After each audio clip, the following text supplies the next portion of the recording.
নমস্কার, Kolkata TV digital আপনাদেরকে স্বাগত। আপনাদের সঙ্গে এই মুহূর্তে রয়েছি আমি অভিক। ইতিমধ্যেই এসআইআর এর এনুমারেশন পর্ব মিটে গিয়েছে, খসড়া তালিকাও প্রকাশ হয়ে গিয়েছে। কিন্তু সেই খসড়া তালিকা প্রকাশের পর একের পর এক অভিযোগ সামনে আসছে। কি কি অভিযোগ? যেমন অনেকের নাম এই খসড়া তালিকা থেকে বাদ পড়ে গিয়েছে, অনেকে আবার যারা জীবিত রয়েছেন, জীবিত ভোটার, তাদের নাম উঠে গিয়েছে মৃত ভোটারের তালিকাতে। আবার ভুরি ভুরি অভিযোগ উঠছে যে নাম এই খসড়া তালিকাতে রয়েছে, সেই খসড়া তালিকাতে তাদের নামের বানান অনেকের ক্ষেত্রেই ভুল রয়েছে। 2002 সালে অনেকের এমন ভুল বানান রয়ে গিয়েছে যেটা এই খসড়া তালিকা প্রকাশে সেখানেও থেকে গিয়েছে সেই নামটাই। এবং এক্ষেত্রে তারা কি করবেন, কিভাবে সেটাকে সঠিক করবেন, আর যা নিয়েই এই মুহূর্তে এসআইআর এর জন্য যে অ্যাপ, সেই অ্যাপে একটা নতুন সংযোজন আনা হয়েছে। সেই অ্যাপটা হলো রিভেরিফাই লজিক্যাল ডিসক্রিপেন্সি।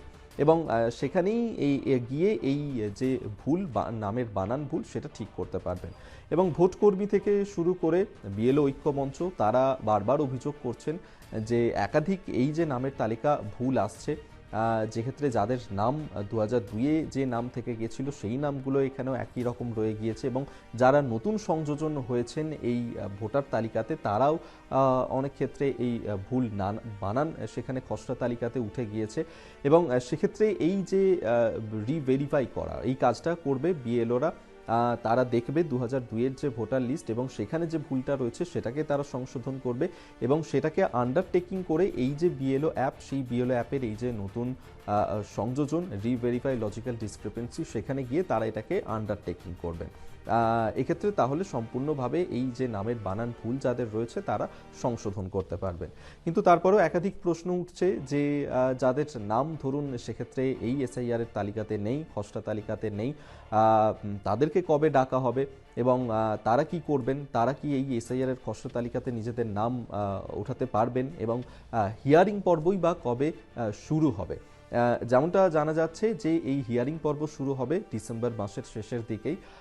এখনো পর্যন্ত যে খবর যে 26-27 ডিসেম্বর করেই এই হিয়ারিংয়ের পর্ব শুরু হবে এবং সেক্ষেত্রে একটা বিশাল পরিসংখ্যানও রয়েছে, যেক্ষেত্রে প্রায় যে 1 কোটির মতো মানুষের নাম, তাদের নাম বাদ গিয়েছে, অনেকের নাম তাদের মধ্যে নামের বানান ভুল রয়েছে, তাদের প্রত্যেককেই ডাকা হবে। তবে এক্ষেত্রে যে বিষয়টা বলে রাখবো যে যাদের ধরুন নিকট আত্মীয় যারা রয়েছেন, যাদের 2002-এর তালিকায় নিকট আত্মীয়, নিজের পরিজন, তাদের সঙ্গে এই যে ইনুমারেশনের যে ফর্ম তার সঙ্গে নিজেরা মেলাতে পারেননি, তাদেরকেই কিন্তু এই হিয়ারিংয়ে ডাকা হবে। অর্থাৎ যাদের নামের বানান ভুল রয়েছে তাদেরকে এই হিয়ারিং পর্বে ডাকা হবে না।